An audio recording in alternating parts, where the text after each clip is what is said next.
Views expressed by Casters Guild members are only the opinions of that member, and that could change from day to day. Guild members may use mature language, but that in no way means they are mature. Listener discretion is advised. It's Thursday night, and you've got your dice, and your best friends are on their way. Assuming you aren't in quarantine, in which case you're getting the video chat ready. Either way, it's your favorite time of the week. It's time to roleplay. And that's the spell we're casting tonight on Casters Guild.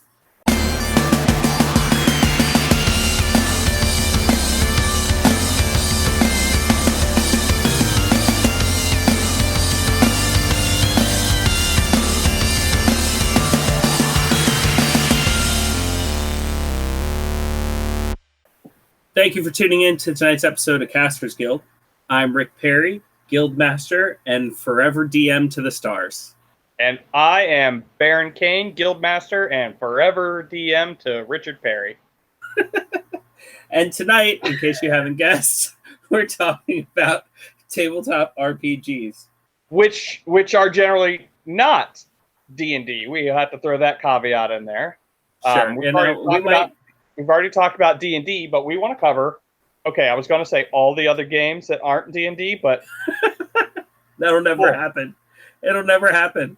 We could talk for the rest of our lives nonstop, and that would never because happen. While we were talking about them, they would release more. Uh-huh. Good. I've talked about this before, but the best thing about geekdom becoming mainstream is all the badass shit that's coming out with it. Now, I will say, I'm not going to promise we won't touch on D&D because that's kind of the curse of the tabletop role player is you end up playing a lot of D&D no matter what. But the point is we're going to try to focus. We're going to shine a light on some of the other games that we like. So let's just go ahead and start with one of our usual questions and say, other than D&D, what is your favorite tabletop role-playing game? That's I will say that's tough because my favorite, I'll say, if we're going to narrow it down to game, I will say Werewolf the Apocalypse. Werewolf the Apocalypse is my favorite. Wow, I may even like it better than D&D. But that said, I also like just White Wolf. Sure. The White Wolf D10 system. World of Darkness in general. Yeah, I'm not a huge fan of the new World of Darkness stuff, but man, they did something right with Changeling in the new World of Darkness. Mm-hmm. Oh, it's beautiful. Also, Scion. Love Scion. Love it. Didn't get to play a Baron too terribly much, but it was still good. But yeah. I've heard good things about the new vampire system. I haven't had a chance to play it. My wife and I have talked the new about World of Darkness. I can't remember the name of the system that it was. The system itself isn't hateful. I don't hate the system, but I wish that they would have come up with new games for the new system instead of taking all the old stuff, changing the world completely and turning it into something else. Sure. Or even did a After the Apocalypse. Right. Maybe, you know what I mean? Gave the same lore that they used to have and made it something new. I don't have a problem with that either. But them just being like, oh, we're going to rewrite everything. Reboot. Yeah. It's like, there's a lot of lore that you're just ignoring now. Now, I will say there's a lot of problematic shit that they got to erase out of their history after they... Yeah. But... Which might have been the goal in the first place. But at the same time, just, again, sequel. Don't acknowledge that shit. Move on. Or even in the book, hey, this shit right here that we had, it's gone now because it's problematic. We're not doing that anymore. We had a whole book with a derogatory term for Romani people, and that was the name of the book. But we're going to ignore that now. Cool. That's all I had to do. They even switched hands in terms of ownership. So yeah, these new people, while I'm sure they may have blood on their hands from something else, they have at least come into a property that they could just be like, look, we bought this property because we saw potential, but we're going to go ahead and just delete this shit because it's problematic. That's all you have to do. Nope. There's also, I've talked to a lot of fans. This is kind of a tangent here. I've talked to a lot of fans of White Wolf in general who have their own lore in their minds for White Wolf and their own way the system works. Oh, yeah. Because they half read the books and then just started playing the game, and like they've had like long running campaigns, and then they go back and read the book and be like, that's not what I remember. Now, let me touch on what you just said there before you go on. I don't trust anybody that has read any book, any role-playing book, front to back, and remembers everything. I don't trust you. You're not welcome in my bar. Okay, move on. So, perhaps these new owners of White Wolf were one of those gaming groups who had established their own lore and their own way of playing the game. And when they got their hands on it, they were like, wait a minute, this isn't how we remember it. And they just rewrote it how they played it. You know what? If that's what happened, I have a new respect for the New World of Darkness, and I may appreciate it way more. But yeah, and also I want to have a conversation with the people who thought what they were doing was the actual lore from the original Changeling game and wrote the new Changeling game, because wow, they could not be any more different. But yeah, man. Probably that. I mean, I could totally see that. I could totally see that on a few different games that have come out with new editions. Like, I wonder, like, again, I said I wasn't going to touch on D&D, but I wonder how many times they did D&D in the new editions, and like they were like, oh, look, in my game we don't do THAC0, so let's just do it this way. This is our house rule. This is how we do it. Like, I wonder that 100% has to be it. Like that's play testing in its purest form. You get somebody who's like play testing or not even play testing, they're playing a current edition of the game. Yep. They find out something isn't working. They come up with their own house rule. The house rule ends up working way better. Like, that's play testing right there. Mm-hmm. They're play testing that house rule for that entire campaign. Yep, there very well could be. Speaking of, I want to do a cleric sorcerer. Like, you use all the sorcerer rules, except you get to choose from the cleric spell list. I think that might exist. Well, guess what? It definitely does now, because that's what I want to do, and I'm inspired. I want to do it like Final Fantasy is what I'm wanting to do. I believe it's called the Divine Soul Sorcerer. Do they get to choose from the cleric though? If they don't get to choose from the cleric spell list, I think it's a very similar list. Like, I know they get a bunch of divine spells, which is cool. You're really talking about when it comes to clerics anyway. You're talking about like the healing words and the spiritual weapons and the right. righteous flame or whatever that thing is called. But yeah, I'm pretty sure they do. Nice. If they don't, then there's some Unearthed Arcana or house rule book somewhere that they do. Gotcha. I'll have to look into that. But anyway, yeah, that'd be really cool. I mean, that's taking some straight up JRPG flavor and injecting it into your tabletop game. I mean, I'm a big Final Fantasy 1 fan. I love the white mage, black mage, red mage. Mm-hmm. Which, it's just supposed to be a wizard, a cleric, and a bard. That's all. Right. That's what it is. Right. Let's be real. But yeah. Which is so blatantly that it makes me wonder why they didn't call it that. You know what it was? It was...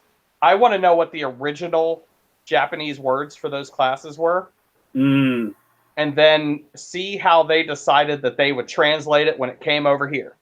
That's probably it. And then, like, when it got to the English localization team, they were probably like, that guy's wearing red clothes and that guy's wearing white clothes. So that's a red mage and that's a white mage. This one's using healing magic, so he's obviously a white mage, and this is a black mage because it's about destruction, and this one's wearing red. And it also makes me wonder if maybe that was a point when they didn't want to say the words priest or cleric in a game. Mm-hmm. Yeah. Yep. So now I want to look it up, but see, and again, this is why I like I like our discussions like this, because we're allowed to be ignorant of things. Oh God, could you imagine if we were professionals and like we had to have fact checkers all the time? We had to be right all of the time. Oh my God! Thank God no one listens to these.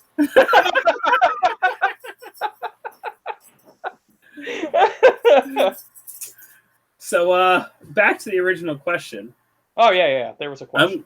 I'm going to say my favorite tabletop game tabletop role-playing game outside of D&D is Dread, which I don't think you've had a chance to play yet. The Judge Dredd? No. Oh. I have a story about that, but go ahead. So Dread is a horror game, and it's not played with dice. It's played with a Jenga tower. Oh, yeah, you told me about this, yeah. Yeah, so basically you pick like something you'd find in a horror movie. Like the first time I ever played it, it was like a cabin in the woods style slasher flick, right? And people don't fill out character sheets, you give them character questionnaires. So like it'll say, you were always known as the jock in high school. What sport did you play and why? What did the doctor say about you missing hours at a time from your day? What is the special bond you have with your twin sister? Like when you're doing your character questionnaires, there are certain things that are assumed about the character, like facts that are assumed about the character. And then the player gets to fill in how that character feels about it, or little details, or they flesh out the character. And the questionnaire kind of forces them to do that. So like the character basics, which for a lot of I like one because it teaches new players how to flesh out a character, because a lot of new players, they only build the basics. And then you're like, okay, well, this is how you kind of turn it into you got too many people that just focus on the numbers. Right. And Dread does the opposite. It's like, we've given you the basics of your character. Now let's flesh it out. Right. Yes. That's awesome. And then there are no numbers. It's basically what it comes down to. You're telling a story together. And if your character goes to do something that they don't excel in. So if you're a nurse and you're trying to bandage a wound, of course, you get to do that at no penalty. It just kind of happens. You just go, I bandage this wound. But if you're that same example I gave earlier, you're the high school jock and you try to bandage a wound or something like that, then you have to make a pull from the tower. Okay, yeah. And so over time, the tower becomes more and more precarious. So there is literally a physical manifestation of growing dread in the center of the table between everyone who's playing. And your storyteller can say, okay, well, then give me a pull for that action. Or the storyteller might say, oh, you got to pull 2 in order to do that. Or you got to pull 3 in order to do that. Okay. And it's standard Jenga rules. So, you can only use one hand. It can't be from the top 3 rows, standard Jenga rules. Now, there are other things you can do as a character. For example, you can push over the tower instead of pulling. And if you choose to push over the tower, then whatever you do succeed at. Whatever it was you were trying to do, you succeed at, but you also die. You sacrifice yourself. Mm-hmm. So, like, if you were trying to protect someone else, you could push over the tower and you do successfully protect them, but your character is now dead. And that's what happens anytime the tower falls, is someone dies. So whoever touched the tower last dies. Got it. So, and essentially you play the game until until the story's done. But for your standard horror fare, that's going to be 1 or no people left. You know what I mean? You have your final survivor, your classic horror final girl, or whatever, or nobody survives. Because, sometimes horror works that way. Right. And when I played mine, the way I told my story is actually one of the stories that's in the back of the book, if you get Dread, which is, you can get I think it's like a $5 PDF, by the way. If you just go check out their website, you pay $5, you get the PDF, I think. But one of the stories in the back was the Cabin in the Woods slasher film that I played. And the way it played, one of the players at the table was the killer, but none of them knew who it was, even the killer. Okay. So we got to a point in the story where it was going to decide who the killer was. And basically, I had the 2 players who had gone off alone into the woods pull until one of them died. And good. The one who was left over, they were now the killer. Like, they killed the other player, and they were now the killer. And they had to play out the rest of the game as the killer. And so it came down to it, like, later on, I think when we found the killer, there were like 4 people left in the game. So then the killer killed one of them, so it was the killer and 2 more people. And then at the very, very end, it was down to the killer and 1 more person. And that 1 person ended up killing the killer. So that was like the end of the movie. You know what I mean? They managed to take out Jason or whatever. Gotcha. And then, you know, if you tell, depending on how you want to tell the story, you can be like, did they? You know what I mean? Like, you know, yeah, that sort of thing. But it was a very, very fun game. It led to a lot of tense moments, like the killer versus, like when we were trying to figure out the killer, the moment where we figure out who the killer was the most intense game of Jenga I'd ever seen played in my entire life. Like, I was sure that tower was going to fall over on the next pull. 15 pulls later, they were still playing. And it was insanity. You'd have to see it in order to know just how crazy it was. But yeah, it leads to a lot of really cool moments like that. We even did have a moment where somebody pushed over the tower because they wanted to protect somebody else. And it was before we even knew who the killer was. And so it led to that heroic sacrifice moment. So if you're trying to tell a really good horror story, it just lends itself really well to that. Nice. So I do have to say that I kind of like the idea of maybe like throughout the entire game, let people role play, but then like as soon as 2 of them walk off, be like, okay, now do the thing. And like they draw. And then like in the very end, the 1 person that's still left, it's like, well, you were the killer the whole time. And then just, but then as the DM, as the game master, you've taken notes throughout the whole game and be like, okay, well, this person died here. And then you have to go back and explain how, like, that person, like, these 2 people walked off this way. You have to explain how this person who was nowhere near them killed them. So, yeah, that would be a fun exercise for the person running the game. Lucky for me, the person who ended up being the killer was someone who kept going off by themselves anyway. So it was really easy to tie it back. So it was like, oh, you remember when you went off by yourself to check out the garage? Oh, that's when you snuck out the back of the garage to the shed and took out this person. Or do you remember when you went off by yourself to check out the boathouse? Well, that's when you snuck upstairs and you took out this person. Right. You know. Or then you could even be, they'd be like, well, I couldn't have because I was with that person when that happened. Yeah, but that trap that you set. Yep. Because obviously you set traps to kill everybody. Right. So yeah. Oh yeah, that'd be that. And that's something that a lot of people don't get to fuck with is the DM, GM, storyteller. They usually have stuff set up beforehand. And then they're letting the story play out. You don't really have a lot of instances where the storyteller gets to play with what the characters have given them and come up with the whole story with the story that they laid out. And with Dread, you have to. The only thing you can set up with Dread is like certain tent poles, like certain things that you like, story beats that like have to be hit. And other than that, it is 100% whatever the players come up with, and you have to work on the fly with that. And I think the coolest part about it, actually, the thing that I like about it the most, I know I've been like, oh, I like this, I like this, I like this. But with a lot of tabletop RPGs, if you try to run horror, nobody's ever really scared. Like if you're playing D&D and you throw a bunch of zombies or skeletons at somebody, like nobody's ever actually scared playing a tabletop role-playing game. But with Dread, when you're describing the situation as a perilous situation, a scary situation, and then I say, okay, now make 2 pulls from the tower. Like people legitimately feel some form of fear because they know that tower could fall. And like that sense of fear grows and grows and grows as the game goes on because that tower gets more and more likely to fall.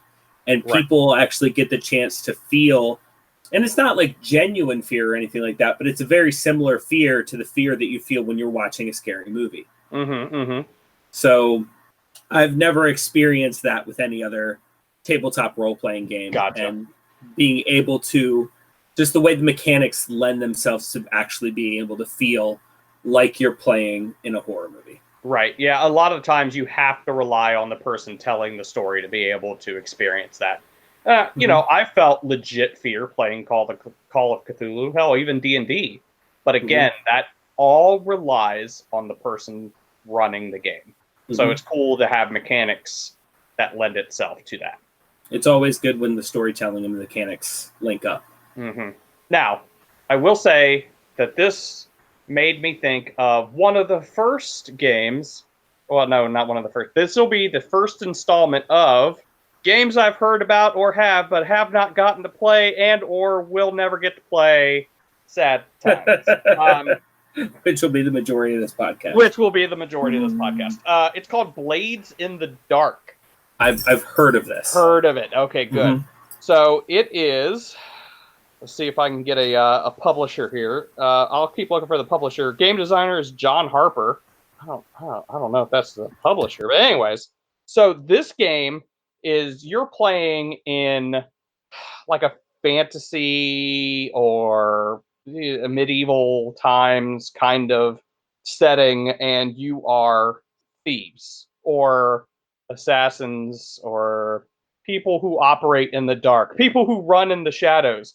Wait a minute, that made me think of another game that I'm going to bring up during the course of this podcast. Anyways, and it sounds cool, and it's something. I mean, come on, we've all thought about playing in D&D, a whole group of scoundrels, assassins, thieves, bards, human fighters. You get it. Mm-hmm. But the core mechanic of this is, well, let's see. The core mechanic that this, and I think it's Evil Hat Productions, by the way. A robust core mechanic which puts the fiction first. The strength of a character's position matters just as much as a character's ability scores. So a lot of this is set up on the fly. From what I understand, keep in mind, I've never played this game. However, like a lot of this is set up on the fly. So like while you're playing, you're trying to sneak into this building. And let's just say, you're like, well, I scouted this area out before and I noticed that there was a back window that was unlocked. Okay, roll for it. Mm-hmm. And then you roll, and if you make it, then yeah, that window's unlocked. Or if you fail, you scouted it out, but they must have remembered to lock it. Mm-hmm. You know what I mean? And just that idea is great. One, it takes a lot of fucking pressure off of the person running the game. Right. You know what I mean? Being someone who is experienced, who has experienced running a game with a heist in it, oh man, let me tell you, this sounds way less stressful. And just the idea of it, I love the idea. You could run this game as just successive one shots. Mm-hmm. You're working for a thieves guild, assassin's guild, whatever, and you start the game and you're like, okay, well, this week you guys get a job that you have to go kill this high official who's crooked and who's ruining the city. So, all right, there's your task.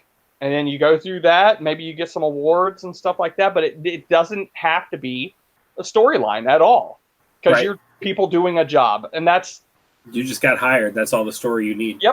Yep. And that takes a lot of pressure off too. That takes a lot of pressure off the person running the game. That takes a lot of pressure off the people playing the game.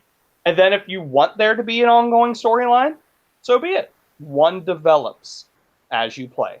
You start out the game as people just doing a job. Maybe you start meeting some NPCs. Maybe you start, doing some downtime stuff. This game looks like it could be a lot of fun, and with the right encouragement from any of the members in my gaming group, and I mean any one of them, I would be tempted to buy this game and run it for them. I've heard this game played before. Any one of them. I've heard this game played before, but it wasn't fantasy medieval. It was like 1800s London. Oh, that's fun too, though. Yeah, like the Cockney London gang, the fucking what? Oh, you know what? It's not Victorian London, but you immediately made me think of the. Oh man, I can't remember the Peaky Blinders. That's it. Yes, that's exactly it. Think Clockwork Orange. Think like there's a Assassin's Creed that came out not long ago that like was like a London. Too. Yeah, Dishonored's another good one. Mm-hmm. And then like there was an Assassin's Creed that came out that like you played like a gang in London, and yeah, like that whole thing. Like that's now, the era they played it in, but they used the same game and the same mechanics. If I was running, it would probably be a fantasy kind of setting. Sure. But, yeah. Because I mean, let's face it. I know at least one of us will want to play a cat person. Yeah. If not 4 of us. Just a bunch of cat burglars.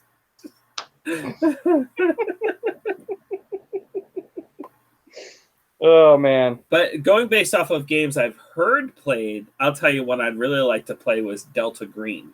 Okay, tell me about it. Delta Green is a Cthulhu Mythos game. Like it's like it is a Cthulhu game. This but is really familiar now. Delta Green, you are like highly trained operatives, like a special forces who are sent to deal with paranormal events. So you deal with like Cthulhu, Eldritch type stuff. Like that's your job. But you're still a human. So like a lot of the downfalls you have when playing a Cthulhu game still apply to you. Like you might be a highly trained special forces individual, but like when you see some eldritch shit, you still have a chance of going completely balls out insane. Yeah. Yep. But the cool thing is, depending on what the situation is, you could still like call down from headquarters and get yourself some body armor and some guns, and like, you know, it's modern times. Mm-hmm. So like you can outfit yourself. And so it's never your job to, let's say, kill Cthulhu, because obviously you're not going to. Right. But like some eldritch stuff is going on, and it's your job to contain it or keep it out of the eye of the public. So, funny story. Remember how we were talking about how some of these things that are coming out has to be, you know, these people ran a game and they put in like their own little storylines or their own, yeah. Mm-hmm. We played a very similar game to this. My friend Maxwell ran it. But he was inspired by the movie Vampires, I think, John Carpenter's Vampires. Okay. And we were just like, we were this unit, and we had tech, not like, you know, crazy high tech kind of stuff, but we had military gear, and we rode around in a van, and we worked for this organization that was shadowy, and they sent us to these places, and it was a lot of fun. So I know I would have a lot of fun playing this game. Oh yeah. I really want to play Delta Green. I think that'd be very cool. The only Cthulhu game I ever played in, I played in one Call of Cthulhu game. My character was a Navy doctor. Okay. I just put myself in as a doctor because nobody else had any of those skills on their character sheet. I was joining the group that was playing kind of late, and I was like, okay, if somebody gets hurt, I can patch them up. But in the session we were playing, we ended up picking up this goat, and we just decided to bring this goat with us. I don't know why. I thought you were saying ghost, and I was like, okay, Cthulhu. And even more, I don't know why I'm weirded out that it was a fucking goat and not a ghost. Why am I weirded out that it was a goat? Oh, you will be in a moment. Give it time, sir. No. So we ended up picking up this goat. Don't know why we kept it. Named it Billy. We were like, okay, Billy, you're going to be with us for the rest of this, whatever we're doing. And then later on, I ended up seeing some real eldritch shit, and I went insane. My character went insane. And so the game master rolled on the insanity table and was like, okay, let's see what your insanity manifests as. And he was like, okay, it's bestiality. No. And I was like, and we have a goat. And he's That's like, bad. Yep. Yeah. And he's like, so what are you doing on your turn? And I was like, I think you know what I'm doing on my turn. You really got to make me describe it. Like, yeah. So, and that's what I did for like an entire combat. Wow. Yeah. Just hate fuck the goat, huh? Pretty much. Because I was insane that entire like the thing came out that we were supposed to fight. I went crazy. it got rolled as bestiality, and then I was just like, okay, I guess I'm disabled for this combat. So, since we're talking about Call of Cthulhu, again, this is another great game, but it's also a very great game system, the Chaosium system. I don't know if that's the system that they use, but my favorite system for Cthulhu is the Chaosium system. Okay. There's quite a few games that you can run off of that, mind you. But I also make the argument that you could run a D&D game using the Chaosium system. Well, also considering that there is Elric. Are you familiar with Elric, the God Not Killer? really. Okay. So there is a book series by Michael Moorcock called, the main character is called Elric. And they made a role-playing game based off of it using the Chaosium system.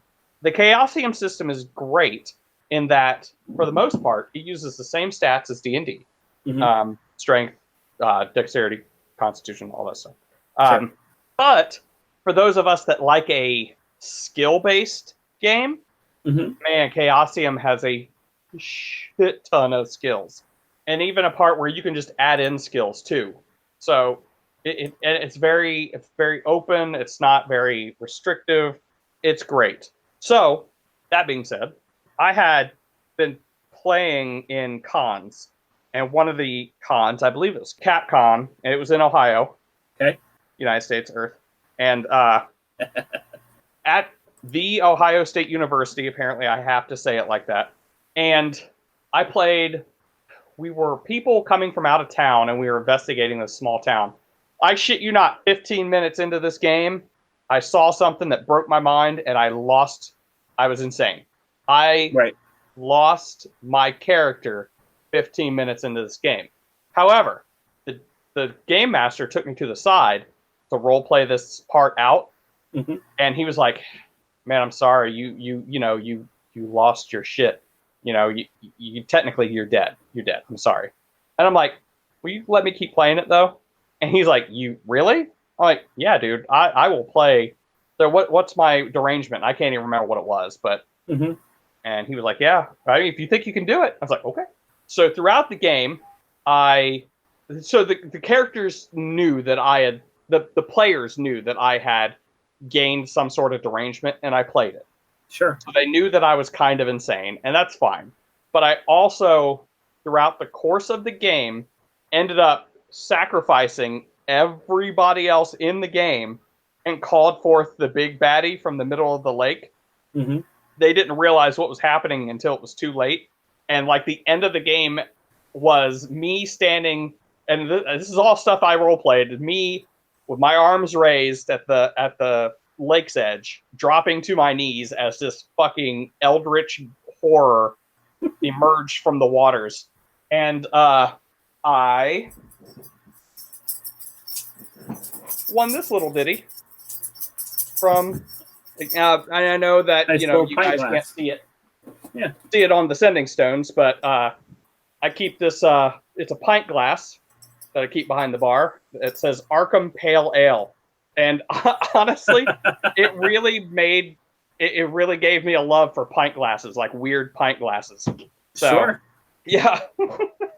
So yeah, and the whole, like, we got to vote on best role player at the end of it. Everybody else voted for me, and I was like, but I killed you guys. But that's what you get when you get people who appreciate role playing and not, I'm here to win a game. Yes. And that's a big thing when you're playing a lot of role playing games, tabletop role playing games that aren't D&D. Games like Call of Cthulhu, Dread, Apocalypse World, Paranoia. Well, White Wolf, the game master, is called a storyteller. They're there to tell a story. A lot of games that don't have those super crunchy rule sets, you know what I mean? Like, they are all about the role play. Yep. Like, you can play a game of D&D and have zero role play in it. Like, you could create yourself a dungeon that you want to crawl through, literally have your characters kick down the door, kill what's there, take its shit, and move on to the next door. But with a lot of these other tabletop role-playing games, you just can't do that. Like the game doesn't have the rules for it. It's about telling a story. Mm-hmm. Absolutely. And that's what I like. I like collaborative storytelling. Now, don't get me wrong. There are players out there that love mechanics over anything, and I am constantly in awe of these people who are able to make these characters who are so numerologically superior to anything anybody else can make, where they accidentally do 500 points of damage as a level 1 human fighter, and it's like, right. I don't get it. How did you do this? And they're like, well, this is how you do it. And I'm like, nope, I don't have a degree. I can't do that. Mm-hmm. You take this race with this variant and add this feat. Right. Yeah. Remember how I asked you if I could use this homebrew? That's why. Yeah. So I could break it. Thank you very much. Yeah, right. Which I will say, I don't think there's anything necessarily wrong with broken characters if you're using them for roleplay. Yeah. I mean, yeah, it's fine. It's also, again, still really impressive. Yeah. It's really impressive to see people doing that. And as long as everybody knows going into it, I mean, it just don't use the character to ruin a story. Right. Be there to have fun. Keep in mind that there's a story to be told. There's absolutely nothing wrong with being the Saitama or the Goku of your story. Right. You know what I mean? Right. But it has to be the story you're telling. Mm-hmm. Absolutely agree to that. Which brings me to another one. I was trying to remember its name, and it just came to me. Fiasco, which I don't know if you've... Oh, okay.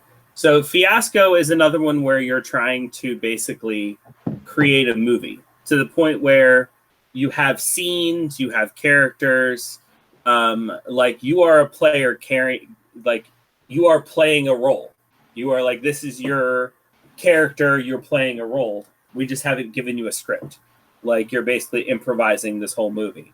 And the only dice rolling for the most part that happens in Fiasco is at the very beginning of the movie when you're setting up the scenes. And so you've got dice that end up making a scene end well for you, dice that end up making a scene end up poorly for you, and you can spend your dice on your scene as you're going into your scene, but halfway through the scene, as you're role-playing with somebody else who's in this scene, somebody else who's not even in the scene can just kind of like push a dice across and add it to the scene. And like, you just got to know, okay, well, this means this scene's not ending well for my character. And now you have to role play that. That sounds awesome. Yes. So like I've seen this one played. This one I saw on a YouTube channel that I watched, and they did a hard-boiled detective type movie, like a noir kind of. Yeah. Nice. Yeah. And it was great. Just the acting they put forth in it. It was awesome. I'd love to play that one. I love those games. Love those games when you see people really throwing their all into their character. Yes. And I know I harp on this a lot, but I don't know. It's just something about seeing somebody get into their character and just getting into it. I love it so much. It's what role play is all about. I mean, like, if you're not trying to play the character, don't play a role-playing game, you know? Exactly. Or, again, I will say, know what you're getting into before. Don't be one of those people that are like, you know what? I'm going to jump into this, and I'm going to do everything I can to be like the broken character. Right. You know, talk to your game master and be like, hey, is this going to be a combat-heavy thing? You know, should I make this character to be, ultimate combat, damage dealing, what do I get to expect out of this? And I will tell you what I want as well. You know what I mean? Don't let the GM dictate your game. Don't let your players dictate the game. Yeah. You guys are telling a story together. So please work together to tell that story. Because even if you did show up with that broken combat character, if it comes down to like you guys are playing like the Diamond Heist game, like you might be sitting on the sidelines for the most of it. Like, Yeah. sure, you might come up with the combat, and you might have your one little moment to shine.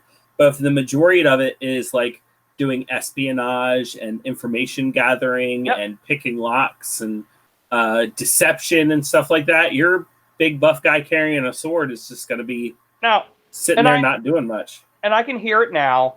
You have those people that are like, well, a good GM would. No. Yeah. A good GM, yes, probably could go out of their way to change the story, to make it so that they can fit in. But you know what? That's not necessarily always, it shouldn't always be their responsibility to do that. Right. There has to be some give, there has to be some take. You know what I mean? So maybe next time, especially if you know going into it that it's going to be a heist type game, maybe next time make a character that can sneak around as well as club people in the face when need be. You know what I mean? The Thieves Guild needs bruisers too. We get it. Yeah. But even the bruisers can sneak from point A to point B. Yeah. If you've poured all your points into strength and you've got nothing in dex and you're clanking around in your plate armor, right. You're right. Gonna get very far. You made a paladin to the god of light in this heist game. You're an asshole. How am I supposed to figure out in this story how to make it okay for you to make you feel okay that you're stealing this thing? Like, yeah, I could go on and on. But speaking of morally ambiguous, there's a game that I've introduced you to that I love. Haven't gotten to play the new edition yet, but I've been playing this game for a long time. Shadowrun. I love Shadowrun, which can go right into Cyberpunk as well. Cyberpunk is just Shadowrun without magic. Right. Oh, I'm sorry. Maybe Shadowrun is just Cyberpunk with magic. However you want to look at it. Right. Yeah, I love it. And I just described the game. But Shadowrun is basically a game of, I don't want to say mercenaries, but they are Black Ops. No, not even Black Ops. I mean, soldiers of fortune wouldn't be a bad there term, are soldiers of fortune, but there's also, thieves and they're basically people that do jobs that aren't legal. Yeah. So they have to keep to the shadows. They run the shadows. And in this world, there are countries ruled by dragons in disguise. There's magic. There's shamans. There is the one thing that I friggin' loved. I would have to say that social justice has been something that's been near and dear to my heart. And in this game, there is a whole nation or two of Native Americans. Like I will have to say that I think they may be First Nations people, because I think it's in Canada that I'll have to look at the map again. They change a lot of stuff, but anyways, you have the Native Americans, the First Nations people that aren't living on reservations in this game. They are, they have their own sovereign governments, right? And they are a huge friggin' deal in this game, and I fucking love it. I love it. Now, this game was made in the 80s, I think, so I'm pretty sure I could go back and probably find, again, some problematic fucking stuff. But for the most part, I love the idea that in this world post-Ghost Dance has turned out this way. But that said, there's also elves and orcs and dwarves and trolls, and the elves have their own little sovereign nation as well. It mostly takes place in Seattle, but there are also source books where they show what's happened in other places. Like there's a whole European source book. This is great. Shadowrun itself has actually influenced a lot of my storytelling, and I've worked a lot of that stuff into games. Now I really want to play again. It's kind of like its own system too. The magic system in it's so weird, but you just use D6s. That's it. D6s. Sometimes a crap ton of D6s, but still just D6s. Sometimes a crap ton of D6s. It's just why I have my D6 box that is missing most of the D6s because of the last game we played. But yeah, I think you got to play in a game of it. I think that I ran. Yeah. So if for those of you who haven't listened to every episode to ever come out on Ascending Stone, in our post-apocalyptic episode, I talked about a game that Baron once ran for me and a couple other friends, where I didn't even realize I was playing Shadowrun. He was just like, "Hey, let's tell a story and play a game," and like we only rolled dice one time at like the very beginning of it, and then we did the rest of it diceless. And I think a couple other people who had played Shadowrun before like figured it out halfway through what we were playing. But me, I was oblivious the entire time. I had never played Shadowrun before. And I thought it was really cool. I mean, like once I found out that was Shadowrun and I realized what could come of that little improv story we told, I've wanted to play a game of Shadowrun and like create a character and do all that stuff ever since, and just haven't gotten the chance. But yeah, absolutely. And you know, I want to say we have been on our Twitch channel been playing D&D for quite a while, and even when we aren't playing the story that we normally play, we usually run some sort of one shot or some sort of D&D. But I think we need to try to throw in some of these other systems sometimes on our Twitch channel. Absolutely. Yeah, I mean, halfway, or I would say as soon as you started this line of thinking, I was kind of hoping that this is where you were going. But yeah, I think that we might have a couple people that aren't down for that. Sure. I think some of our people really like the consistency. I think they like the ongoing game. I think that they like having this ongoing story. But at the same time, like I was saying before, I have so many games that I don't get to play. And well, nothing would stop us from the 1 week where, say, one or two people can't show up. Instead of running another D&D one-shot or another offshoot. Or I will say I did have fun running the game where we played D&D, but nobody knew what was on their character sheet. Mm-hmm. I thought that was fun. And I've got a couple other ideas like that. But instead of doing those, we could always just run a different system. You know, actually, never mind. I'm sorry.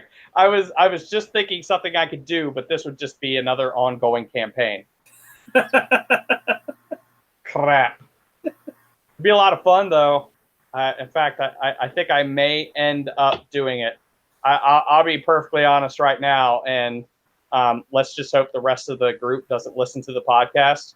God, that's counterproductive, isn't it? It's very counterproductive. I am actually working up to the end of this campaign that we're in now. Oh yeah? Yep, there is an end in sight. I want you guys to experience the end of a campaign. We've been playing this one for quite a bit now, so it's weird to think of that. Nothing should stop us from. Yeah. We started this game at the beginning of like the big pandemic lockdown, so it's been a few months. Yeah, because I think when the pandemic lockdown very, very first started, we started some stuff that we were recording and didn't put on Twitch, and that was a different campaign. But then things really got into full swing, and a couple of the people who were in that game couldn't come over to your place anymore. And so that's what got us into our current game, because it was basically we only played with people who could play from home by themselves, properly quarantined and socially distanced. But yeah, it's been a while now. Like something we planned to just be a couple of sessions, I think, has turned into quite a long thing. If I was to end this campaign next month, it's still gone months longer than we intended. Yes. The crisis is crazy. Which makes it even crazier to sit here and talk about tabletop role-playing games, because some of these things, okay, it has never been easier to play games over remotely. To play games without being together. But a game like Dread, like I was talking about, you can't play that over Discord. Right. You can't play that over Google Hangouts. You have to have people over. And it's crazy to be in this hobby and certain games to just be like shut out entirely as an option. You cannot play this game unless, of course, I mean, you are in a big family who all happen to like tabletop role-playing games and you are quarantining together, in which case I'm jealous. But have fun. Yeah, I actually have friends who are in a 5-person family, and they're all 16 and above, and it's like they can play games together. They actually they own the theater in town too, so they go and have family movie night, and it's like, oh, nice. It's like, can I drop to the theater? Can I drop the adoption papers now? Right, exactly. Drop me in, please. Yeah. The State Theater is here. The State Theater in London, Ohio, is a wonderful, wonderful family-owned business. I know nobody hearing this is ever going to be exposed to that town or that theater, but I mean, they're just great. I love them. They're great people, and they really took a theater that was this close to. You can't see through the sending stones, but my fingers are really close together. This close. Yeah. I mean, you tell them how close together those are. Oh yeah, they're almost touching. So close. It was that close to just dying and being gone forever. And they kept it alive for a small town. So yeah, kudos out to them. Oh, now I have all these board games I can't play either. And anyways, we're talking about tabletop role-playing games. Yeah, tabletop role-playing games. Yeah, and how it sucks. Do you have an installment of games I never got to play or have never played, but would really love to? That may or may not be sitting on your shelf. Yeah, I mean, definitely. Let's see. I'm trying to think of the name of one of them. So this is what I think we should do. You go ahead and think of that game, but then after that, in one fell swoop, we get the books that are just sitting on our shelves that we've never played or really haven't played in a while, even, and we just want to play but never get the fucking chance. Well, there was one, I forget what it's called, but apparently it's a really small little book. I don't have it. A friend of mine has it. But you're basically playing Ghostbusters. Okay. And I don't know the name of it, but he's tried to pull it out at like every time we had friends over and we were playing tabletop RPGs or box games or whatever. And it was you're just ignoring me. You learn over time that you just don't reward that behavior.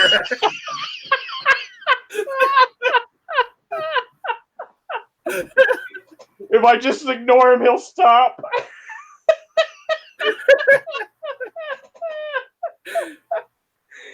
Ooh, shit. It was like Ghost Investigators or something like that. But he was like, yeah, it's super easy to learn. It only takes a couple minutes. I can run a game in an hour or two. Like, we should totally play this. And I've always been down, but it's never been enough people. Like, you get a bunch of people together for a game night, and they're like, oh, I don't want to learn a new game. I want to play Munchkin again. And so we play Munchkin again. You know what I mean? But I've always wanted to play it. And another one was Paranoia. And I don't know if you've ever heard of Paranoia. You know what's fucked up is I've been at a con where they were playing a live action Paranoia. Oh God. No. I was at a con where they played a live action tune. So don't even get me started on weird ass LARPs I've seen people play.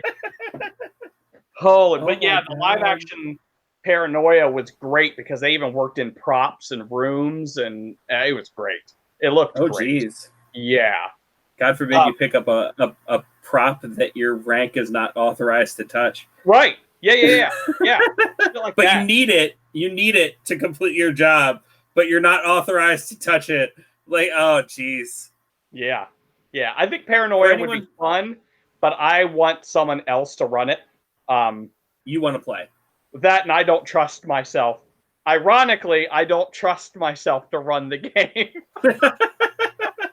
I think I would be excellent at running a game of Paranoia. Okay, all right. Like I think like those kind of minutia and like catching people on shit and be like, oh, I'm sorry, did you just cross the red line? Oh, I'm sorry, did you just like talk about the color blue? Like you're not even supposed to know that color exists. What? And really, we don't even really have to tell you what the game is about. Just us talking about it. I'm sure our viewers are getting the gist. Yeah, they're getting a general idea of how that game works. And I know I mentioned Toon. It's exactly what it sounds like. You're playing a cartoon. You are a cartoon with different cartoon abilities. Pulling giant mallets out of your pocket and whatnot. Yep. Yeah, but oh man. And I will say this. One of the future episodes I want to do is LARP. So we could definitely talk about that more later. I think I'll have a lot of fun with that. Especially considering when I say LARP, everybody hearing me say the word LARP has a different idea of what I'm talking about. Oh yeah. And let me tell you, when I hear LARP, I think rock, paper, scissors. Sure. Right? So you know what I mean. You know what I mean. Mm-hmm. And strippers in New Orleans. Wait. That's a story for another cast. You're just going to have to get that the sending stone for that one. If you want to hear more about strippers in New Orleans, you're going to have to tune in. Again, strippers in New Orleans. All right. Moving on. I will say I've had some fun playing and running Parsley. See, you give me that look like you've never played before, but I've run a game of Parsley for you and just you over Facebook Messenger. Oh, yeah. Was that? Did you ever tell me what it was called? I don't know. Probably. We're gonna go. Probably not. My memory is impeccable. Parsley is a small book that tells you how to run text adventures for your friends. So if you've ever played Zork or anything like that, you have an idea of what I'm talking about. You know, you describe a room and you say, you enter a room, it's dusty, there's a portrait to the north, there are exits to the east and west, and a fireplace to the south. And then the way you traditionally run Parsley is, let's say you have 4 players. You then go 4 players. You go clockwise around the table, and each one of those players enters a command into the computer. You're the computer. Yes. If you're running the game, you are the computer. So you're all playing one character. So if player 1 says examine portrait, you then describe the portrait to that player, and maybe they find something or maybe they don't. And then player number 2 could say exit east, at which point the player character that all the players are controlling will exit to the room to the east. And then you describe that room and so on and so forth. I ran a game of this for Baron, and the title of the game was Flaming Goat. That was my nickname in high school. And it was a pretty simple premise. In the book itself, where it tells you how to run this game, it is literally 1 page long on how to run Flaming Goat. I think it took Baron either about an hour to figure out. Yeah. Obviously, I think there was, some distractions and shit. Yeah. Because we were back and forth on Facebook Messenger. But it took Baron about an hour because the whole thing is with Parsley. I don't know if you've ever played any of the Zork or King's Quest or any of the text point-and-click style adventures. But a lot of times the computer can be a bit of a snarky dick. Like, you go to do something that you think is the right thing to do, and the computer will take it literally in a way you didn't expect the computer to take it, and be snarky and come back with a comeback. And that's what Parsley, a lot of the time, is about if you are running the game, is coming back with some snarky response and telling them, nope, that's not the right thing to do. I think I would have had more fun knowing that, especially, and also treating you like a legit computer. Yeah. Like if I treated you like a legit computer and not like a person that was running this game for me, I think it would have been a lot funnier. Because when we did games like this, okay, hold on.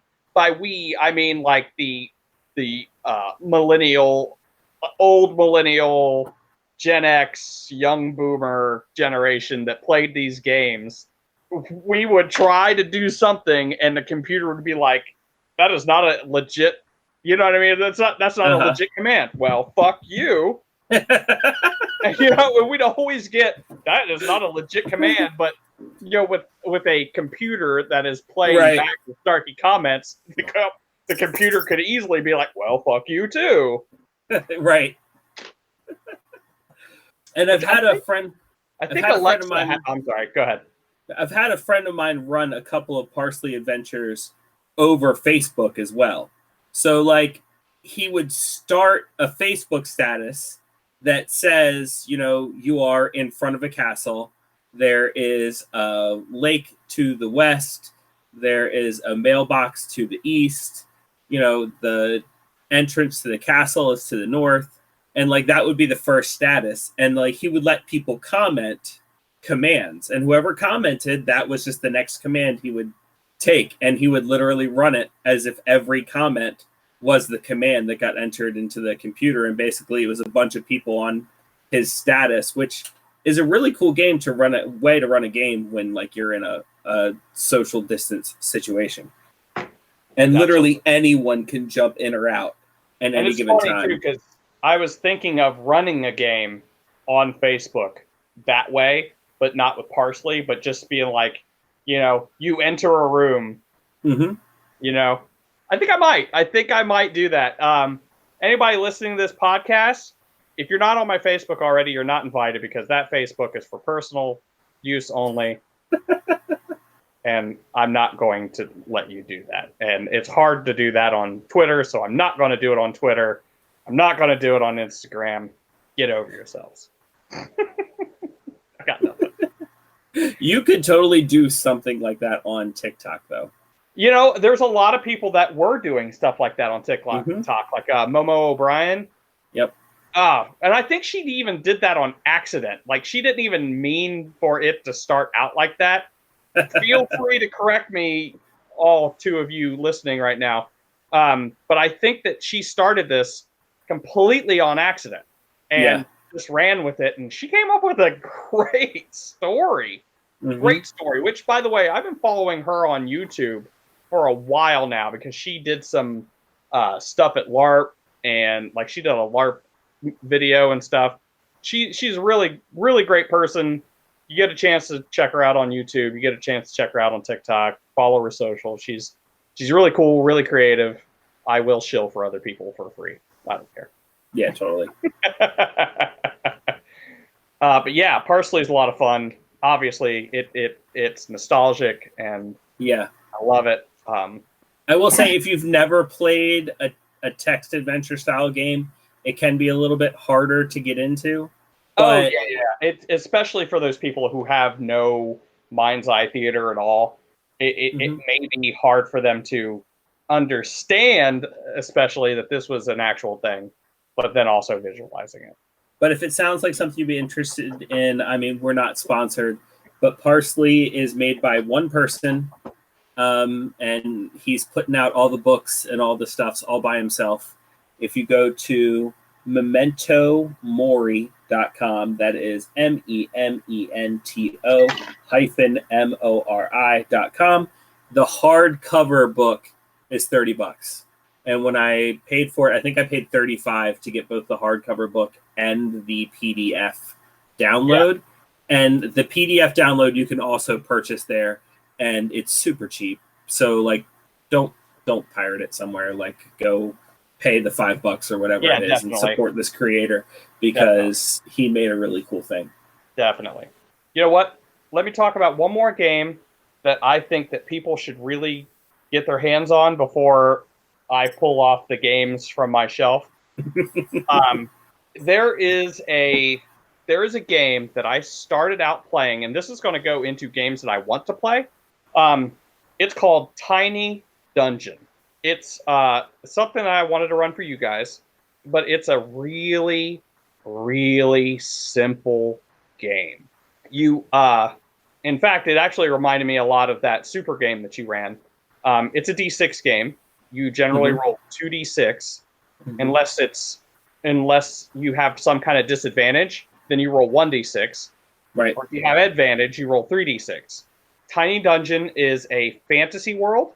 However, at the end of the book, it has a list of several different settings that you can set your game in, and they encourage you to make your own setting. But if you can't or won't or don't, then there are several settings at the end of this game that you can run your game in.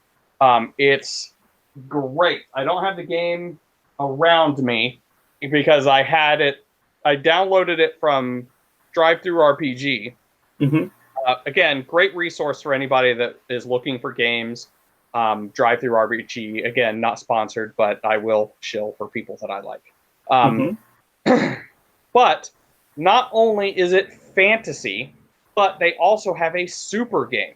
They have a post-apocalyptic game. I think they have one or maybe two more different settings, and it's great. I love it. It's a deep and rich world with a very, very simple game system. It's the first thing that my daughter played in. She loved it. I think she ate a dwarf. I'm not 100% sure. Sorry. It's Gallant Knight Games, by the way. Who makes Tiny Dungeon. Yes. But, and they're in their second edition. Yes. But like I said, I think when I originally got it, it was on Drive-Thru RPG. I think that was the only way I could get it. But I'm pretty sure they're doing stuff on theirs. The original one was a PDF that I had to download and print out. So I printed it out and had to put it in a binder. Then I got a physical copy, I believe, from Gallant Knight for the Tiny Supers, and I have a copy of their Apocalypse game. I was just on their website, and it looks like they've got one called Pieces of 8 as well, which I have to assume is a pirate one. Yeah, which I would be very interested in. Yeah. You would love it, Rick. It's a great system, like I said, and if it's anything like any of the other ones, you are going to love it. Well, like you said, it sounds a lot like the super game I ran, which, by the way, was City of Mist. If anyone missed that live stream, had a ton of fun. Was advertising them so much. yeah, which is why honestly why I found it. But City of Mist is based off the Apocalypse World system, which a lot of people use the Apocalypse World system for their own games. But the Apocalypse World system has a lot of games based off of it. And so if you are interested in something that's also very rules light, like Tiny Dungeon, I would recommend anybody just Google Apocalypse World and then whatever setting it is that you're looking for. Nice. Apocalypse World Pirate, Apocalypse World Superheroes, Apocalypse World Noir. You'll find somebody. Which is a very popular format for people to do, I think. You look at Rifts, you look at GURPS, you look at, the Apocalypse World. I mean, it's good. I like it when game systems do that. There's a very cool Monster of the Week one made with the Apocalypse World system, where basically you're playing your own version of the game the show Supernatural or Buffy the Vampire Slayer, and then you're tackling whatever monster it is that week, and you have like your moves and stuff like that, and different characters you can play as. And there's a whole fantasy RPG one called Dungeon World that's basically very similar to Dungeons and Dragons, except it's played with 2d6s, and it's very player facing. The storyteller, dungeon master, whatever you want, game master, whatever you want to call him or her for the Apocalypse World system, once again, it's just setting up certain tent poles and then leaving the story open to the players. And you don't have to say in Apocalypse World games, you don't have to say, is there, like, let's say you're going through a dungeon, you don't just have to say, is there a torch on this wall? you can say, I find a torch on this wall, and then, you can roll for it. You know what I mean? And it's very similar to the other game that you were talking about, the Blades in the Dark. You know what I mean? The players run the Apocalypse World games. I know that's not quite how I ran that City of Mist game, because it was my first Apocalypse World game that I had run. And most of the players had never played an Apocalypse World. So like we were kind of going based off of the RPGs we had played in the past. But if you play it as written, it is very player facing and very rules light. Nice. Yeah, you told me about this system lots of times before, and it sounds great. I just so many things to play. Yeah, that's the big issue.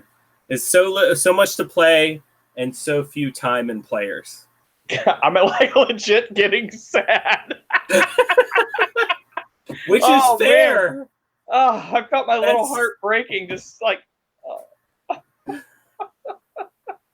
I'll tell you, people talk about the curse of the forever DM, but like that, in my opinion, is the true curse of the forever DM. I don't mind having to run every game that I play, which between me and you, like obviously I don't and you don't, right, because I run games for you, you run games for me. But like in a lot of groups of friends, you do end up having the same guy run every game. Now, hey, I did just get news that well, actually, the one cool thing that we've gotten to experience playing a game together with the spawn running. Yeah, this is very cool. That was fun. She did a great job too. She really did. She really did. I was actually especially for how little prep that she had. None. Like no. Yeah. Like I ran a game earlier that day, and then she went, I want to run a game. And we were like, yeah, totally run a game. And then a few hours later we were playing. Like she's actually a big inspiration to how I'm running the game we're playing now. Yeah. I was like, if she can fucking do it, I can do it. To finish what I was saying, like a lot of people say the curse of the forever DM is that you have to run every game and you never get to play. My personal opinion, and this might even be a guild decree, so like, oh shit, hold that thought. Uh-oh. The true curse of the forever DM is that you will always have 100 ideas that you never get to run, that you will never come to fruition. You know what? That's guild decree. The guild decree, the true curse of the forever DM is you will always have hundreds of ideas you will never get to use. It's true. And you know what? That even applies to you walking right up to that game with this idea that you're about to lay out, and then the players are like, nope. Yep. Just complete left turn. And you're like, all right, just you know what, that's it. Nope. You know what? We're hopping on the guild train. I'm railroading this bitch. Come on. I put too much work. I'm not even kidding. I was thinking about putting the guild train into one of our next games. I really was. Yeah. All right. Lightning round. Ladies and gentlemen, if you saw the stack of books that our bartender Baron just pulled up from down in the wine cellar, you might faint. They make me sad. And this isn't even necessarily counting the source books for D&D that I want to use, like the Theros book that I just got that I would love to use. The Wildmount? No, not Wildmount. Shit. Okay. Before you book that I just got. Anyways, go ahead. Before you go over the giant stack, I will go over the very minuscule in comparison. Okay. Of things that I've wanted to do that I haven't had the chance to do. A lot of them being D&D related. I have a few of those boxes that you can buy from Dungeons & Dragons. Like the Stranger Things starter kit, I would love to run. Oh, yeah, I have that too. The Rick and Morty starter kit, I've only gotten halfway through with a group. We still haven't finished the second half. And I will also be counting, these are technically box games, but up until the Crisis, I had a group that we were playing Betrayal Legacy with every Sunday. And I missed that so much. It was an ongoing campaign, might as well have been a tabletop RPG. And when we weren't playing Betrayal Legacy, we were playing Time Stories. and I don't know if you've ever heard of Time Stories, but it's a really cool game. If you buy just the regular box, you can only play it one time, because once you've figured out the story of it and how to beat it, like it's the same thing again if you play it again. But you can buy expansions for it, and basically the idea of it is you and the other players are a group of time agents, so people who travel through time and correct wrongs in the time stream. Okay. So you have to figure out, you get to a certain time, you have to figure out what's wrong, who's causing it, and how to fix it.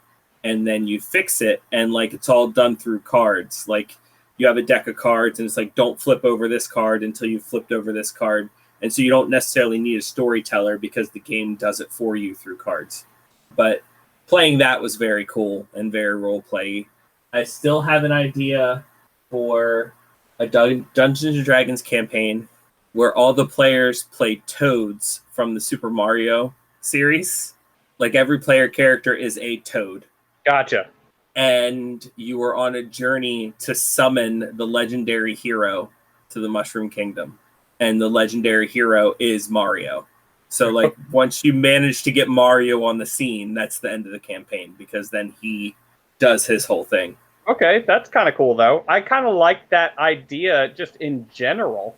You play characters that are trying to summon the legendary chosen hero. Yeah. You are not the legendary hero. You never will be. Yep. Oh my god! That's a good idea for a game! And last one, I want to play one where you roll stats for your character, but you do it in order, and there are no rerolls. Ew. So you don't have to decide before you roll your stats what race and class you are. Like if you roll high strength and low dex, be like, okay, I'm playing the barbarian, or okay, I'm playing the fighter. But like I would love to play a game where you roll stats down and just down the list and just stick with what you get. And I'd love to turn that into a survival style game. Yeah. Hell yeah. I will tell you this, that's how fucking D&D used to be. Mm-hmm. You roll straight down, and if you don't have a high enough dex, guess what you're not playing? The elf. Right. You're not playing an elf because you don't have a high enough dex. Get to the back of the line, human. Oh man, those days. Those days. Oh, it's my turn? I would never actually like force that on my players, but like it would be neat for like a one. Oh yeah, going into it, and everybody knows, that's different. Yeah. But if you're like, everybody sit down, this is how we're doing it. It's like, I don't want to do this. Yeah. So yeah. Let's look at this stack of books. Let's do it. All right. Okay, first book is Hellas. It's by Kepera Publishing, Ethereal Forge. It is essentially ancient Greece in space. Holy shit. So, yeah, you can see the front cover there. It's a nice Spartan guy in, like, power armor. But on the back is, like, a centaur-type creature. Oh, geez, yeah. But really, that's just like a space squid in an exosuit that just happens to be a centaur-type creature. Oh, that's neat. Yeah. Then they have a race of, like, ant people, I think, which is funny because, you know, that's what myrmidons are. Like, Achilles' myrmidons are ant people. Okay. Yep. So, yeah, you have Amazorans. Oh. They're, like, really big blue women. Gorgons, which are snake people. Right.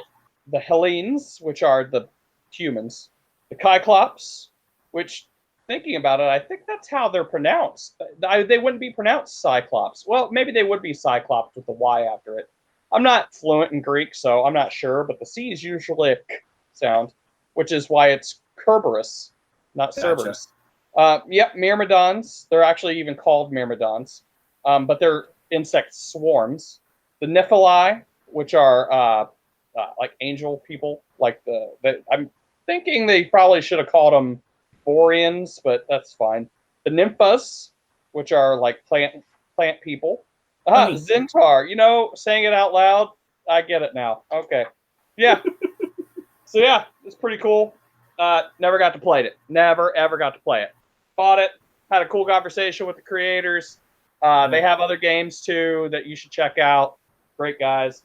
That sounds very niche. You'd have to have a very specific gaming group to play that game. Yeah, I know.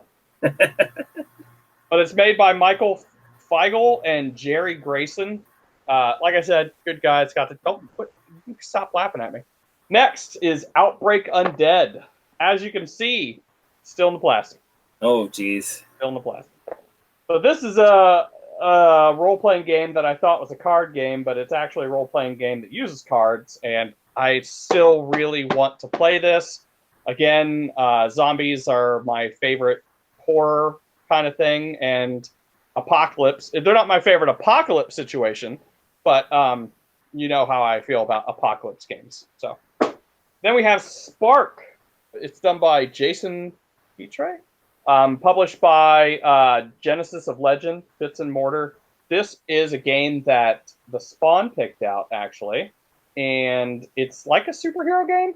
It's more about destiny, and this game you play roles of the most. Okay, Spark is a role-playing storytelling game. In this game, you play the roles of the most important characters in a fictional world.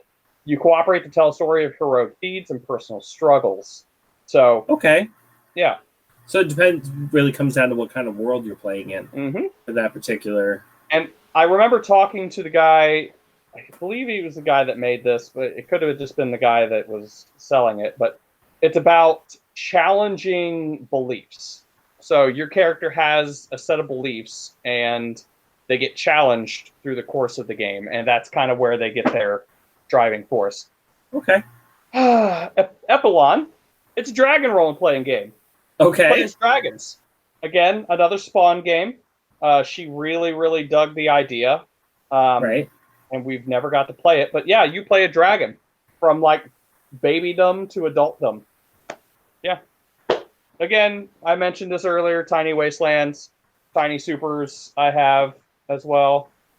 Games I've never gotten to play, but actually Tiny Supers is Spawn's game as well. Her dragon Uncle George gave it to her for her birthday last year. Still haven't got to play it. I'm noticing that I have a lot of games for the Spawn that she's picked out. She was going through a really big superhero game phase, and she picked this out. All of them were at the Origins gaming convention. But yeah, this looks like a lot of fun too. What's that one called? Oh, it's called Masks: A New Generation. It's powered by the Apocalypse. I don't think it's the same system. Apocalypse-world.com. No, that's it. Is it? Oh, then it's an Apocalypse Engine game. I own one and didn't even know it. Yay! But it's done by Magpie Games. So yeah, hey, imagine that. Next is The End of the World, Zombie Apocalypse. This is the Zombie Apocalypse version, but I also have the gods, the deities version. It's basically a game series that centers on the end of the world, except each source book focuses on a different way the world ends. This one just happens to be the zombie apocalypse, and like I said, there's a deity one, and by deity I mean it's very Lovecraftian. But yeah. What was the series called again? The End of the World. Okay. It's done by Fantasy Flight Games. I don't have many Fantasy Flight games. Huh? Do they use those weird Fantasy Flight dice? I mean, maybe. They probably also have a lot of cards and bits and pieces, too. And the cards are weird sizes. Oh, man. Are they? What is Well, this? usually in Fantasy Flight always has those tiny little cards. Yeah. Oh, yeah. Oh, yeah. I have the Arkham game. I know. I also have. I've played a lot of the X-Wing miniatures game, which is Fantasy Flight. Oh my gosh! Yes. And it's got a lot of those little cards and the big cards and the weird dice and all little pieces. And absolutely, yep. Intimately familiar. I also have a couple games that I've never gotten to run. I'm not even sure I've gotten to play, but man, am I ready to play it. I have Iron Claw and Jade Claw. And if I have any furries out there listening to this right now, these are your games. These are your games. Telling you. Also, it's really cool how in this storyline, let's just say the Iron Claw storyline, you have all these animals that are in like this fantasy setting, these anthropomorphized animals, and horses are the main power in the world. It's like you would think that they would put a lion or a wolf or no. Wolves are like the barbarians of the world, and horses are like the kings and the nobles, and it's like that kind of makes sense though. Yeah, it makes I can sense. see it. And then also I have the D&D supplements that I fucking want to play. I have this. Okay. They made a whole like miniature line for these, and they're cute. I remember seeing those. Yeah. Completely stole my idea for a game. They are kids who have the power of the world, magic, and they are the ones that go out adventuring, and they have all these special abilities, and the adults are left at home, and they have forgotten magic, and they have forgotten all these special things about the world. And so I might as well just run a LARP about this game. Yeah. Yeah, totally. I mean, like somebody already did a lot of the work for you. Might as well just go ahead and. Yep, they did. So yeah, so that, and then the Theros game, and the Critical Role games, like all these things, I just want to do, and I can't. Too busy adulting. And then I want to. You know what? Really, honestly, I kind of want to force you guys. I don't even want to convert anymore. I just want to force you guys to make AD&D characters and run you guys through the Dragon Mountain module. Just fuck it, whatever. I'm not even going to convert it. Just make these characters and we're playing. Jeez, AD&D. Yeah, but then I'd have to force the spawn how to learn Thaco, and I don't want to do it. Yeah, no, you don't want to do that. I'm pretty sure if I can take nothing and turn it into a good game, I can take something and convert it into a good game. Yeah. If you're gonna make us learn Thaco and AD&D and all that, I might be sick that day. Yeah, I might be coming down with something. I don't blame you. But that's the rub there. I mean, when it comes to tabletop RPGs in general, it takes a whole lot more than the love of the game. You know what I mean? When it comes to video games and other gaming hobbies and stuff like that, like you can sit down and as long as you've got the time and the love of the game, like there it is. But with tabletop RPGs, you've got the whole other element of not only do you have to have time, but you've got to find a group of people who also have the time. That time has to coincide with your time. Their interests have to coincide with your interests, which a lot of the times is why we all end up going back to D&D, because everybody's played it in the community anyway. Everybody's played it. You don't have to take time teaching somebody how to play it. You don't have to spend a session learning how to play it. Regardless of what's going on, it fits most people's interests. You know, it's just... And honestly, thankfully, it's still a good game. Yeah. I mean, that's at least it's not crap, you know? Yeah, if it was a crap game, then I might have a problem, but yeah. Which might be why so many people got up in arms about 4th edition. Sorry. No, it's fine. I liked it, but you know. Yeah. Anybody that likes it, man, I'm so happy for you. God, I cannot be more happy for you. What a little trooper you are. I'm so proud of you. So proud.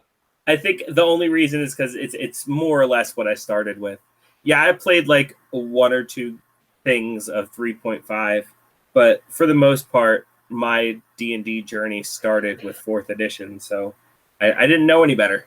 Well, to be fair, I'm the one that exposed you to it, so yeah. Because that was the edition that was out when you first started. But I mean, even then, I was, again, I'm not trying to badmouth it, but man, I was trying to muscle my way through that shit so bad. I made so many house rules just to make it make sense, and to me, right, the commander, is that what they're called? The one class that lets you move people around the field. The one I played. Man, like I had it until you didn't have it, and now it's gone. because I played a bunch of that class because I really enjoyed it. It was the first character I ever made myself. Was one of those. I want to say like War Master, but Oh, that's not that has to be kind of right. close, I think. I Battle Master. That's not it. Warlord. Ah, yeah. So yeah, I mean, a lot of that stuff didn't make sense because Warlord. they're warlords, and they're supposed to have this superior knowledge on the battlefield, but then you had people that just like wouldn't fucking listen to them, wouldn't listen to anything they told them, but they were more than happy to let you to exploit your commands to move around the field. And Powers. it's like, Yeah. how is that even role playingly possible? To me, it didn't make sense. But well, luckily for us, we had a really good group. I mean, like that group you introduced me to, I came in as a warlord, and even though I was the least experienced player at that table, when we got into combat and I started issuing commands, whether I was using my powers or not, like they were like, "Yes, sir," and like they fell in line. They were like, "Okay, I'm going to do this, and I'm going to do this," and it worked out for us. Mm-hmm. So, which has always been my argument of in defense of 4th edition. It all comes down to who you play with, and whether or not they're buying into the fantasy of it. Right. And I think really my 5th edition and other editions didn't necessarily require that as much. Correct. I think my biggest problem with 4th edition was that it relied too much on the miniature aspect of it. It really did. And D&D is not a miniature game for me. And I know a lot of people are like, they rely on these miniatures. They fucking rely on them. And then that's their big defense. But it's just like, look, if you wanted to play a miniature game, play a miniature game. Right. This is a role-playing game. However, that option is now there. Yeah. 5th edition really makes it so that you can play either or. Mm-hmm. And I'm okay with 3rd edition did that too. You can play either or with 3rd edition. They explain things rather well with like 5-foot moves and stuff like that. Sure. But 5th edition kept that up, and I like that option to be able to slip into the mind's eye and not have to rely on, sure. Miniatures and stuff. So yeah.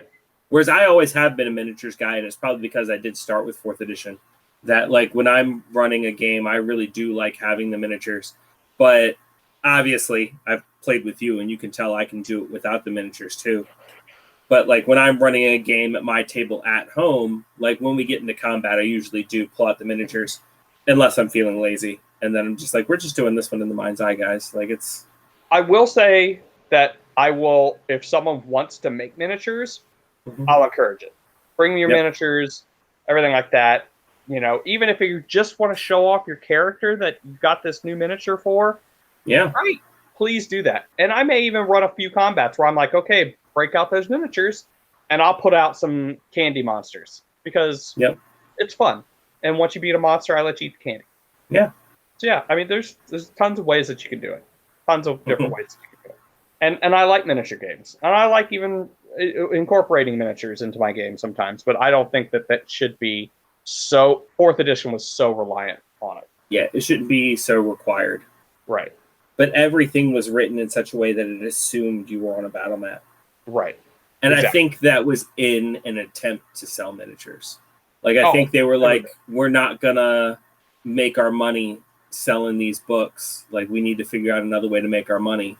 Oh, well, how about these power cards? How about these miniatures? How about these different things to enhance your battlefield? Like these, spell cones, stuff like that, It's because they didn't know how to market it.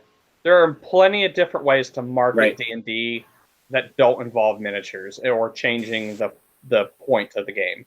And again, I think that the Critical Role guys are proving that. Yeah, they figured it out for 5th edition. Yeah, and like yes, they did. They're definitely doing 4th editions like splat books were just crap. Sorry to anybody that liked them. I apologize.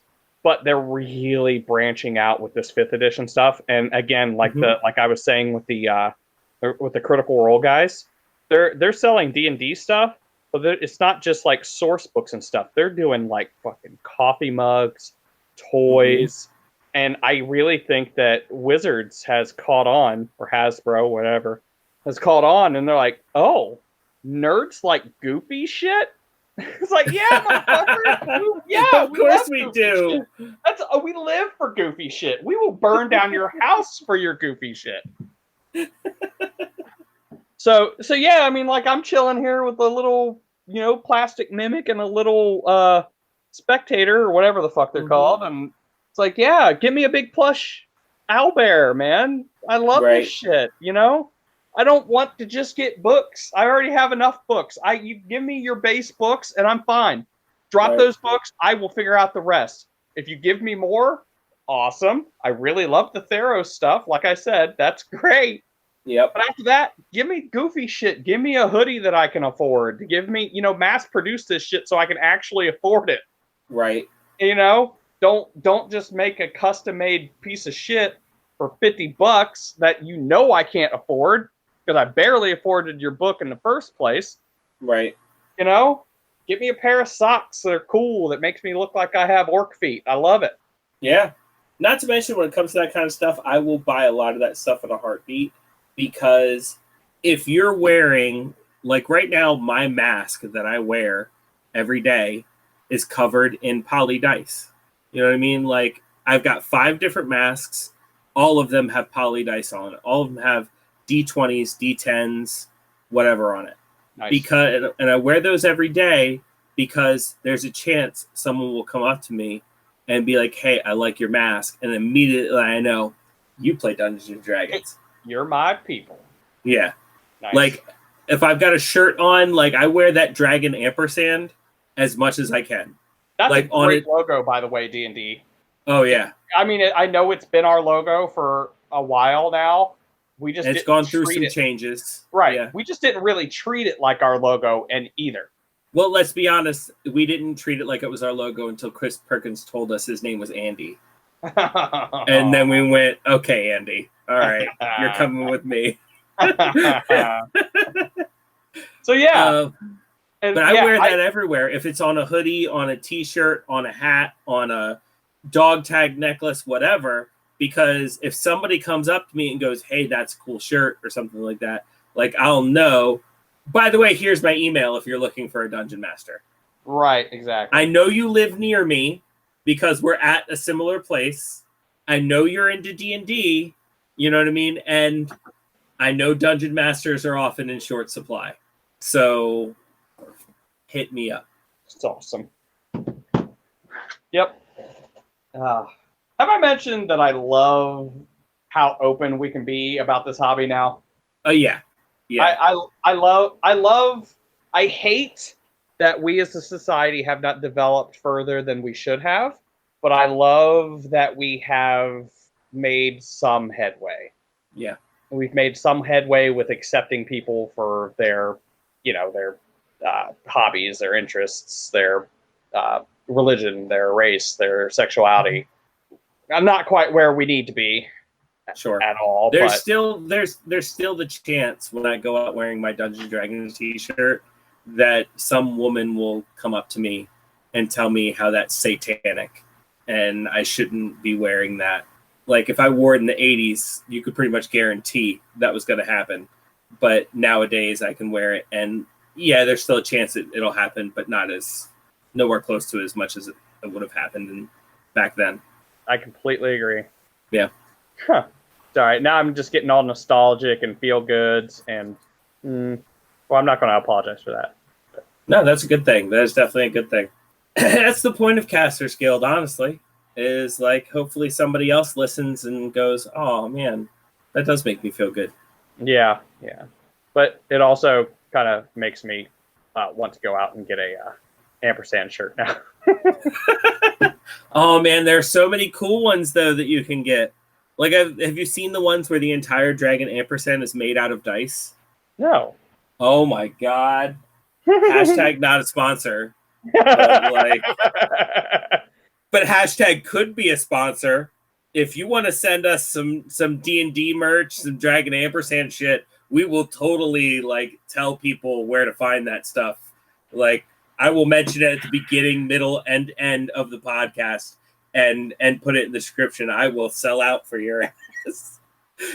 There we go. That's a new hashtag. Not a sponsor, but totally could be. We'll totally sell out for you. Well, again, closing another one on the thought of everything we could have talked about and how this could be a podcast that went on for years and years and years with no end.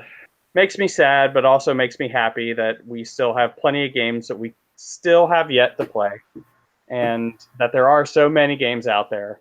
And just because of that, we will have years and years of podcast material that we could go on and on about. This is why we're going to be the generation who's happy to be in the nursing home, because all we're going to do is sit in the nursing home with other nerds and play all the games we never got a chance to play. That's right. That is right. But thank you very much for tuning in to another episode of Casters Guild. We release new episodes on Monday. We are streaming on Twitch every other Sunday. Check us out on twitch.tv/castersguild. And if you have any questions for us, any ideas for episodes, send us an email at castersguild@gmail.com, and we will answer your questions right on air.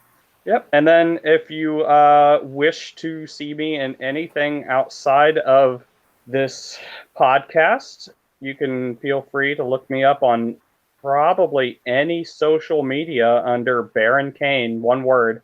I'm on Twitter, I'm on Instagram, and I have a lot of fun on TikTok. So if you wanted to check me out and then on any of those, I would be more than happy to see you there. Just let me know. Let me know if you're following me from this podcast, and I would be happy to follow you back. Check some links in description. I'm sure we'll have some there. Thank you very much, and we'll see you next time. Bye. Bye. Bye. Bye. Bye. Go roll some dice or something. Bye. Bye. Bye.